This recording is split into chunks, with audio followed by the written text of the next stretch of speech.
Hey guys, so I want to do a quick comparison here between Leagoo S8 and the Samsung Galaxy S8 on the right here to see, which is coming with the nice package overall in terms of the value proposition. So obviously the Leagoo S8 is a very affordable handset and it comes with the same kind of name here, but we just want to see the performance. So we're going to reboot them at the same time.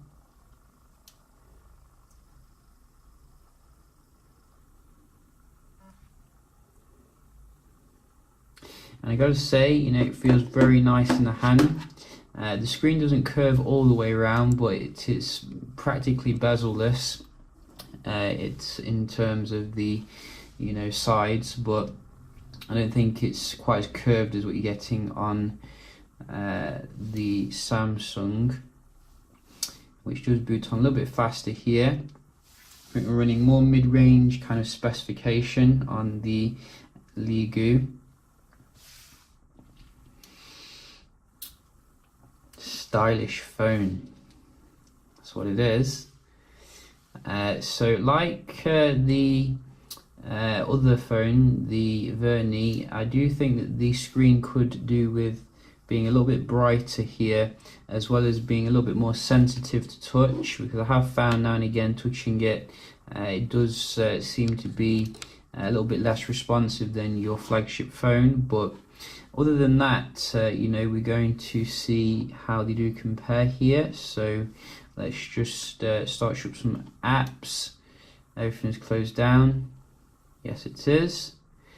And go.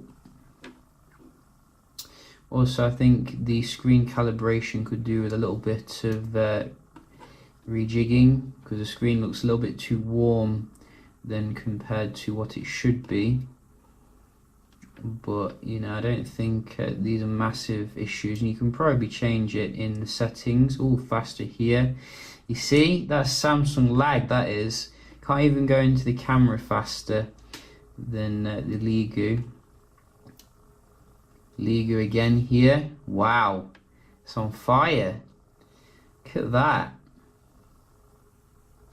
But then Samsung comes back. Another one. Leagoo again. So really impressive performance here from this little phone on the left. Let's try the Play Store. So S8 coming back again. We do have some Wi-Fi testing to do. Start with the S8. So is the screen actually curved here? That is a good question, because it looks like the screen is curved, but it's not actually. In fact, is it? It doesn't. It looks like it is. It gives the impression it is, but it isn't, I don't think. It does really look like it's curved though, so it gives off a much more high-end impression than it is. All crashed there on the Samsung. Only 6 months old. So I think it got about 200 for the Wi-Fi. One of the weaknesses of the Leagoo is that it only has 2G. This keeps crashing, so you can see, we got a software update. That could be something to do with it. Quite a big one as well. So that is quite nice. Let's certainly do that eventually.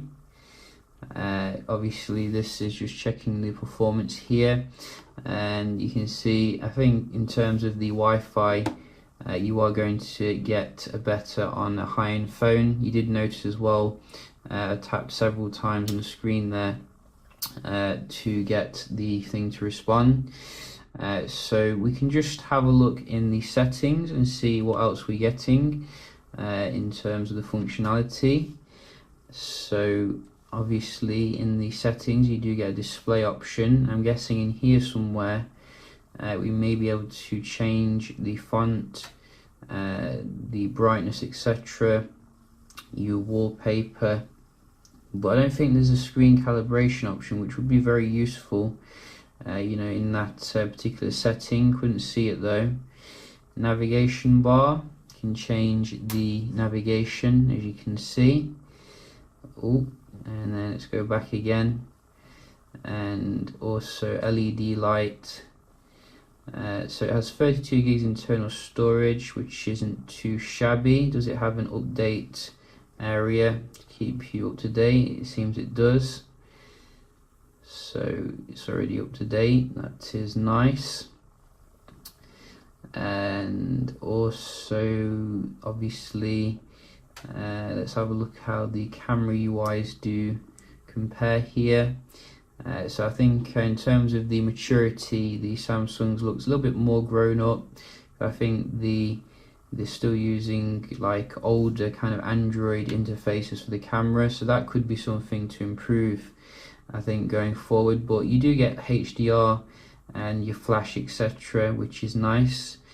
I don't think you get 4K though or anything, fancy in terms of the camera, but I think I did spot a dual camera there. So this button probably is the blur effect, which we can just have a look at here, see how it looks.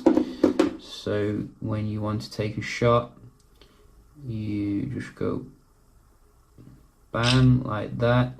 So the shutter's a little bit slow, but you can see it does do the blur shot quite nice indeed. So let's be honest, about these things. You're not going to get an S8 experience just because it is called S8, but what you are going to get is a solid handset here for 1/6 of the price of a new S8. So that is quite a nice proposition here. I do wish that on the next one they make it so that the screen's a little bit brighter. They make it as well with the Type-C connectivity. That would be something to be very useful. And also it'd be useful if they made it like more stock Android, because I'm sure they used to do like a stock Android build on older phones. Well, this is heavily skinned and may not be to everyone's tastes really, because there's no app drawer, but probably you can put one on deep here in the settings. So yeah, just a quick little video here comparing Leagoo S8 with the Samsung Galaxy S8. Hope you found it helpful, and I'll see you in the next one. Cheers.